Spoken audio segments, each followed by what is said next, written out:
This is Clayton House Entertainment X.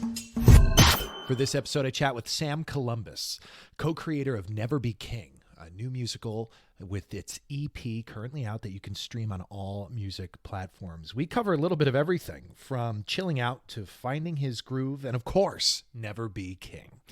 So I hope you enjoy part one with Sam Columbus. We're back. I'm Clayton Howe, and today with me on Zoom is Sam Columbus. Sam, thank you for joining me today. Well, of course, I could not be happier. It's always a thrill to chat. We have so much to talk about. Music directing, orchestrating, performing, and our relationship. That we've met now two and a half years ago, maybe three. I think it was just about yeah. Through Charlie Ray, who I've known now for 7 years or 8 years, which is wild. And I want to talk about Rayco Musicals, the partnership you have with Charlie, Never Be King, which you can stream everywhere right now. The EP is out and about. Absolutely. Before we get to any of that, I want to take it back to the beginning of time for you. What were your entertainment dreams growing up? So my very, very first entertainment dream was that I wanted to be an opera singer. When I was in 7th grade, I was in the children's chorus in a production of Carmen with the Pittsburgh Opera. And that, well, actually, it started before that when my sister was a super, just an extra, an onstage body in Falstaff at the same opera company. And I remember sitting in that rehearsal room and being like, this is it. I just want to do this. And then as I grew up and hit puberty, my voice did not mature in the way that would have necessarily informed following a path as an opera singer, because my vocal folds are made of tissue paper. And that's not super compatible with that line of work. But it did morph into a love for musical theater, which, can be a little bit more forgiving on vocal cords, depending on what you're singing.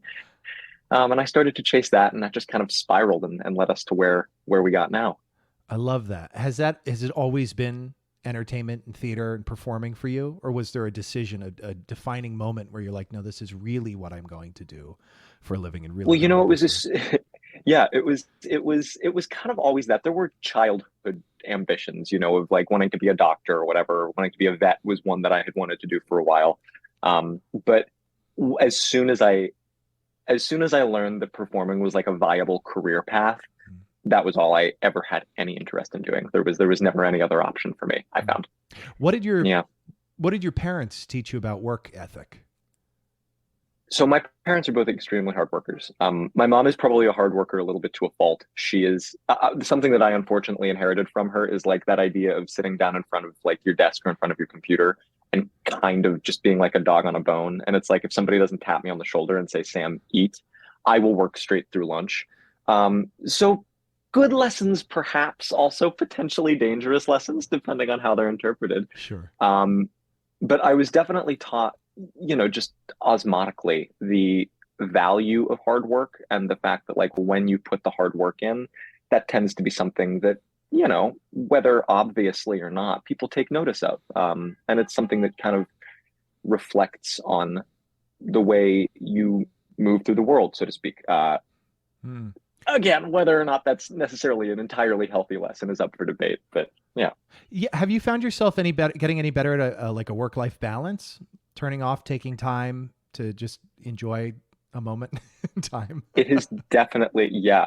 Well, I think that's something that, as I'm sure a lot of people can relate to, it's the whole pandemic environment kind of forced me to reevaluate that a little bit in, I think, ultimately a very helpful and healthful way. And that has been something that I have been actively pursuing is the need to just shut it off and step away and just read a book or watch an episode of something or take a walk. It's an ongoing journey, but definitely something I've been reevaluating. Yeah. What did your parents teach you about kindness?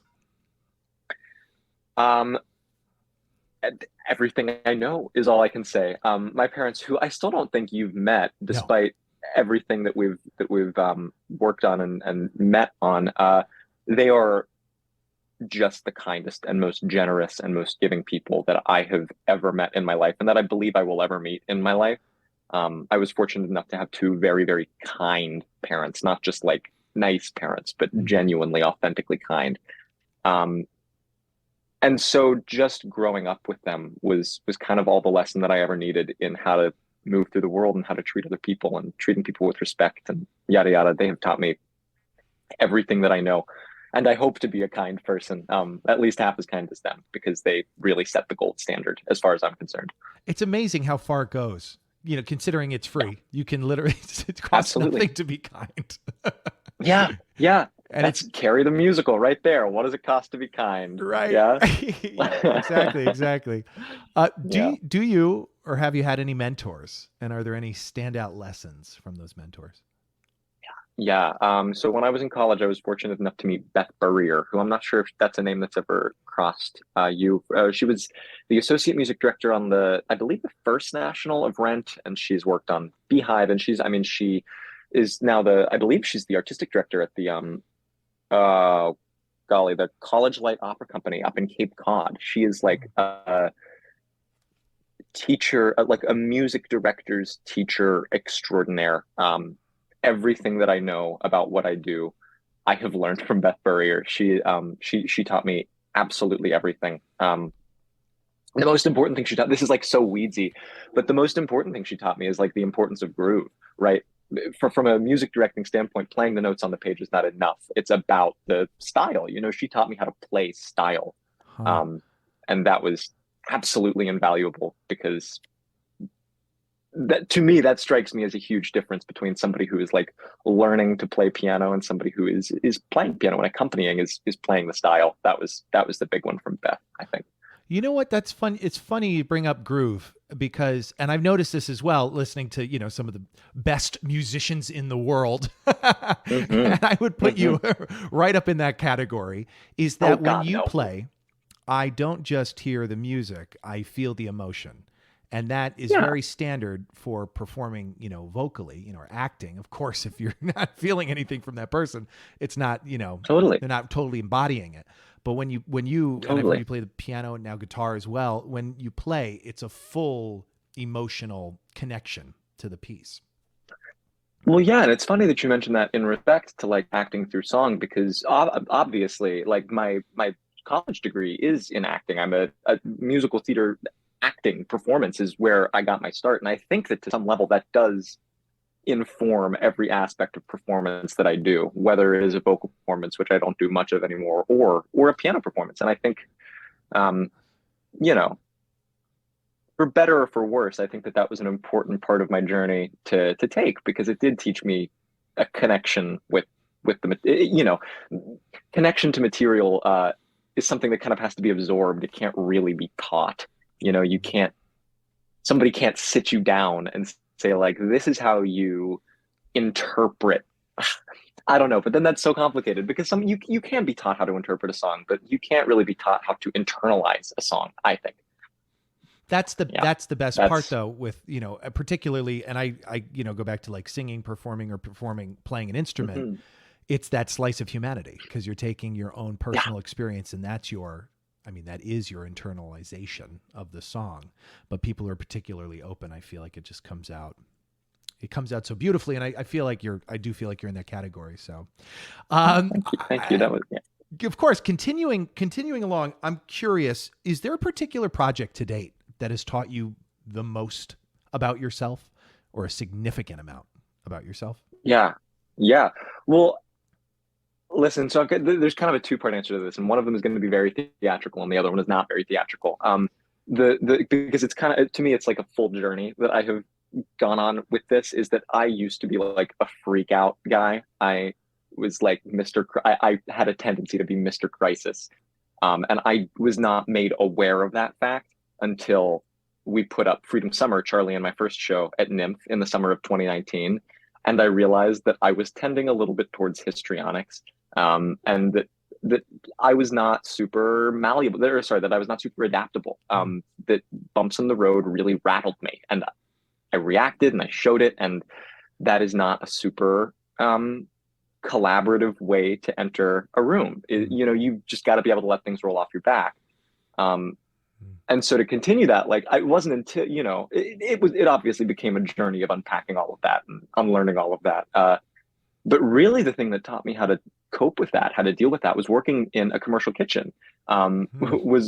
Which was my pandemic job, making sandwiches, running a sales window and effectively being a line cook at the same time, is like that idea of nothing can shake you. Any problem that comes up, there will be a solution. Yeah.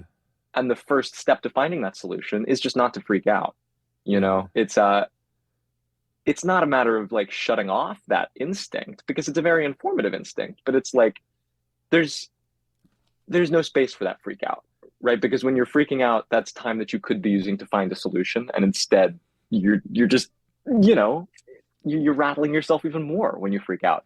So that has been the evolution of Freedom Summer into my career as a sandwich chef. I would say were the two things that taught me the most about crisis management and how to maintain a level head and a cool composure. Yeah, that's another great point, because I do find myself, when I have time to, quote unquote, I'm putting air quotes, freak out or overthink, Yeah. I Yeah. have too much time. Because when there's an actual problem, you don't have time to overthink when there's an actual problem. You're fixing, you're No, adapting. exactly. Exactly. And I I believe that I stand by that. I think that every single human being should have to work in a kitchen or in a restaurant at some point, because there is nothing that will teach you the difference between a true crisis and a minor inconvenience more quickly.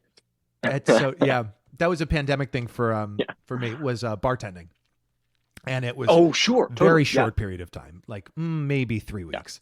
And in the scheme of Mhm. life, that's really short. And it was Yeah. so, like, had the potential to be so stressful. And you start to realize, like, none of this matters. None of this. You're making an alcoholic drink for someone who's out for a Exactly. good time.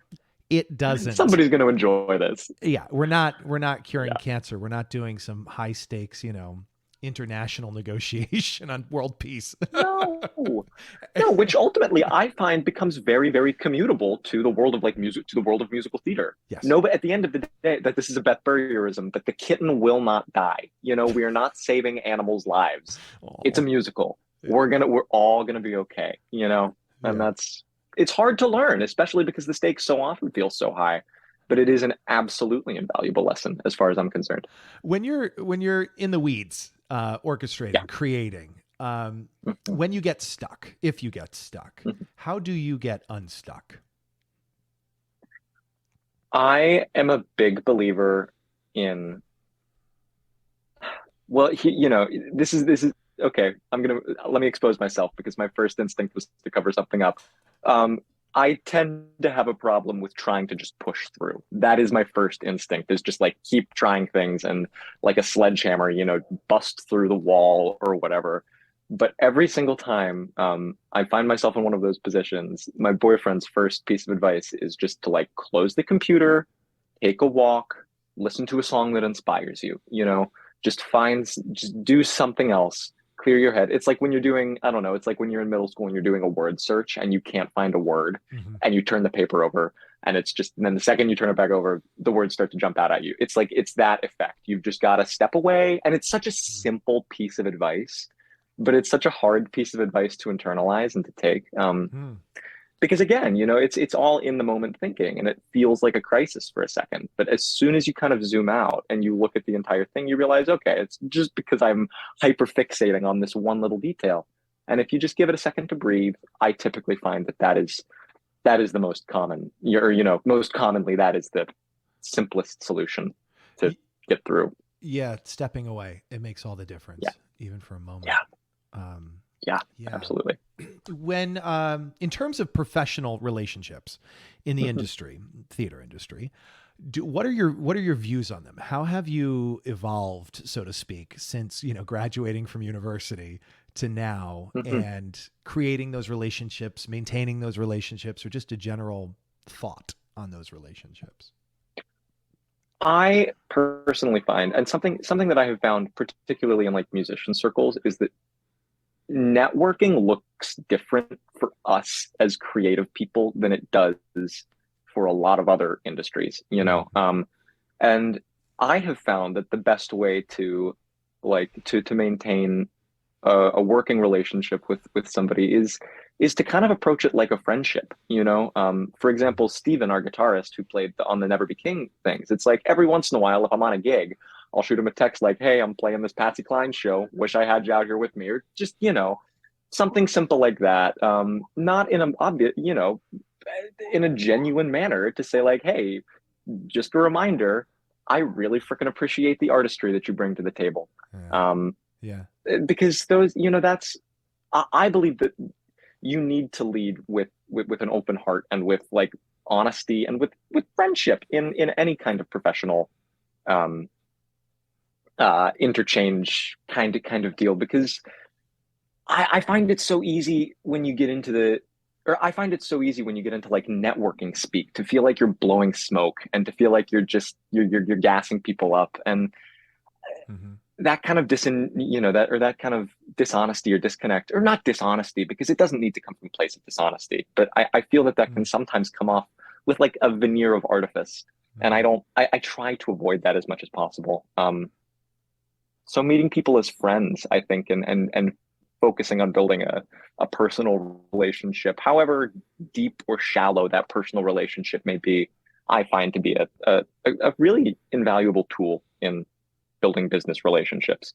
That's a really great answer, because the second I realized that I spoke differently to friends versus, professional peers, it was like a mind-opening experience. Why can't you, why not just behave the same way? And I mean, naturally, like we're talking about like, when you're with your very best friends and it's a very social time, that's a whole different thing. But in terms of meeting new people, when I meet a new person, at a bar versus, a reading or something, it's like the behavior doesn't have to shift. You can still be open, kind, and friendly and friends first, because Absolutely. a lot of it'll stem from that, which kind of brings me into the next thing, this friendship you have with Charlie H. Ray and the creation of Rayco Musicals. What was that evolution from friends to, business partners, if you will? Yeah. Well, the fabulous thing about working with Charlie is, for me, let me preface this as, given the relationship that we have, is that our business partnership really feels like an extension of our friendship. Charlie and I met when Charlie and I met, I didn't know he wrote, and I hadn't even started the writing portion of my journey yet. I was still only just beginning to experiment with music direction. So Charlie and I met as friends. Our dressing room stations were next to each other at our college production of West Side Story. And I was writing a paper on The Music Man at the time, because, music school. And I was typing and I was doing a score analysis or something like that. And he looked over, he's like, what are you doing? And I explained the paper to him. And it was like, in that moment, we realized that we kind of thought about the drama of music in a musical theater context the same way. So a couple months later, Charlie approached me with the piece that he had been developing, Freedom Summer, which he had obviously been working on for a very long time. It's the two of us know. And, he was like, I'm kind of stuck in a rut here. I need somebody to flesh out these songs because I can't hear them on anything other than a piano right now. You want to take a crack at them? And I did. And, it was a learning experience, I think, for both of us, because neither of us had ever collaborated in that way. But I think that having that be our first experience with that really, in turn, kind of strengthened our friendship, is that we were watching each other grow, not only professionally, but also just as people in this college thing. So it has become this wonderful feedback loop where I think our friendship strengthens our business relationship and our business relationship strengthens our friendship. And it's utterly symbiotic. You've been listening to Entertainment X, the podcast. You can follow Entertainment X on Instagram at _EntertainmentX_. If you haven't yet, go to Apple Podcasts and subscribe, rate, and review this podcast. Join Clay next week for another curiosity conversation on Entertainment X. Thank you for listening.